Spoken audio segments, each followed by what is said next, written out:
reunion. Marvin shrank back from the chill and scrambled farther underneath the jacket cuff, poking out just enough of his head to see. He was so exhausted from his prolonged bout of sign language that he could hardly think what to do next. Fortunately, James seemed filled with purpose. He yanked his hood over his head and told Marvin, "We have to call my dad. Maybe his cell phone is working now. It better be." He trotted down the slippery sidewalk to a restaurant on the street corner. Inside, a hostess stood at the front desk with a sheaf of menus in her hand. Excuse me," James said shyly. Do you think I could?" The woman bent down, smiling. "What is it, honey? Where's your mother? Are you meeting someone here?" James shook his head, blushing. "Could I use your phone, please?" "Oh, are you lost? Of course you can." "Come back here." She beckoned him behind the desk and lifted the receiver, pressing a button. "There, that's the outside line. Do you know your phone number?" James nodded, biting his lip. Quickly, he dialed. Marvin heard his joyful exhalation and felt a rush of relief. Dad, it's you." There was a long pause on James's end while Carl's anxious exclamations cascaded through the phone line. "No, I'm okay, Dad. Everything's okay. Sorry, no, I'm not in the museum. Dad, listen." Marvin heard James groan in frustration. "Dad, wait in Christina's office. I'm coming right now, okay? Just wait there." James plunked the phone back into its cradle and turned to the door.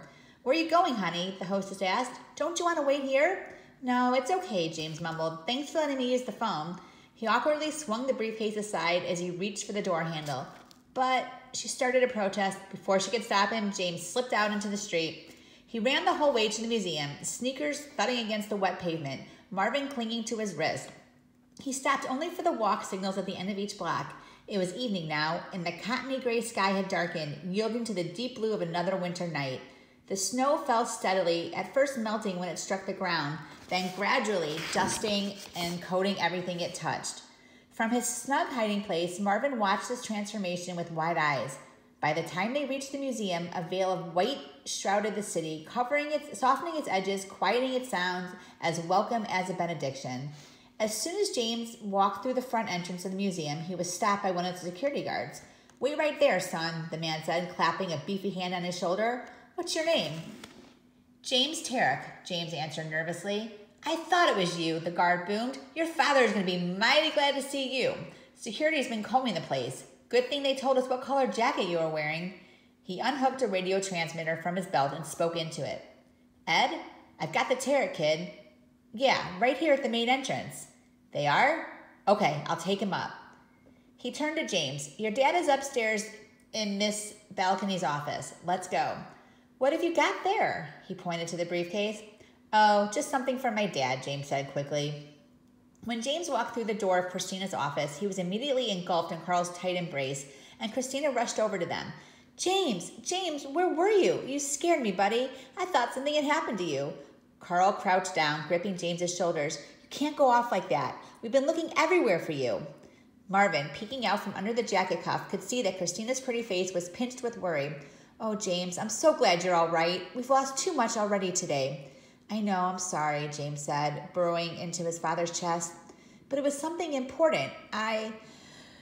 He took a deep breath and stepped back, looking at both of them. "I found fortitude." "What?" Christina and Carl spoke in unison, staring at him. "Here," James said, simply holding up the briefcase. It dangled in the air, scuffed and innocuous. Nobody made a move to take it. "Look inside," James said. Carl frowned, lifting the briefcase and setting it on the table. He unlatched and opened it, looking at the layers of protective paper. "What's this?" he asked James. "Whose is it?" Christina's brow furrowed. "It's Denny's, isn't it? Where did you get this, James?" "Look," James said. It was Christina who moved forward now, lifting the protective wrapping. Suddenly she stopped, her hand gripping the edge of the table. Marvin scrambled up James's sleeve to his collar for a better view. "Carl," Christina said. "What is it?" "You do it." Carl removed the last sheet. "Oh my God," he said. "Keep going," Marvin wanted to say. "You're about to see the four virtues together for the first time in decades, centuries maybe." But Carl needed no encouragement. Gently, with held breath, he removed the tiny drawing. He turned to Christina. "It's the real one, isn't it?" She couldn't take her eyes off of it. When she nodded, he removed the remaining packaging.